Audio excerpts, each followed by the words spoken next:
Solidarité Palestine 31 qui a appelé à cette manifestation salue aujourd'hui la présence de milliers de Toulousains dans les rues, présence qui s'est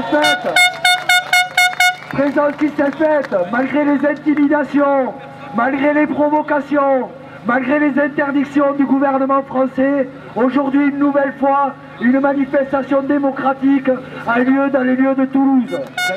Après 15 jours d'agression israélienne sur le territoire de Gaza, 15 jours de crimes de guerre perpétrés par l'armée israélienne avec la complicité de l'ensemble des États occidentaux.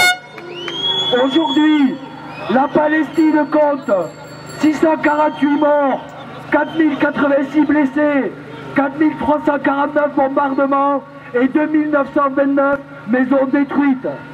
Cette offensive de l'armée israélienne relève bien au titre des conventions internationales de crimes de guerre sur des populations civiles. Et nous attendons que les puissances internationales, si promptes à s'horrifier de ce genre de choses, traduisent devant la cour pénale ces criminels qui n'ont qu'un nom, criminels de guerre. Mais cette offensive de l'armée israélienne fait suite à des dizaines d'années d'injustice pour la Palestine. Injustice de l'occupation, injustice des expulsions, injustice des emprisonnements, injustice des extraditions. Nous exigeons l'arrêt immédiat des bombardements à Gaza et le retrait immédiat des troupes sionistes.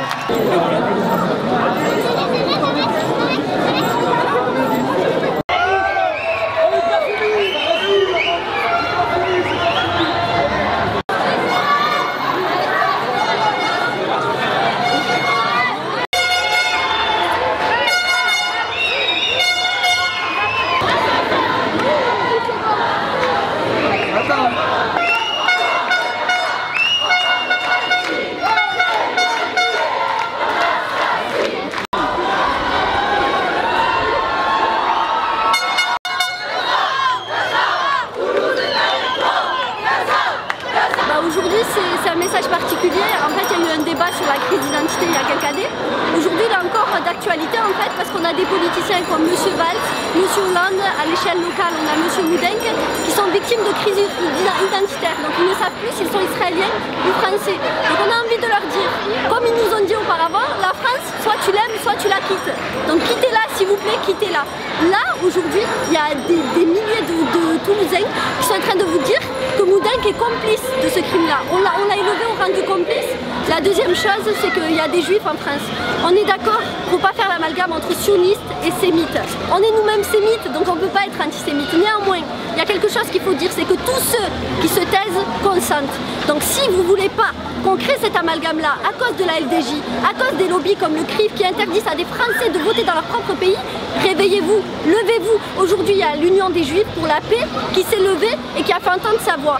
Aujourd'hui, ils sont en train on va dire, déconstruire cet amalgame-là que d'autres créent. Mais c'est à vous d'agir, c'est à nous d'agir. Si on se tait, on consent encore une fois.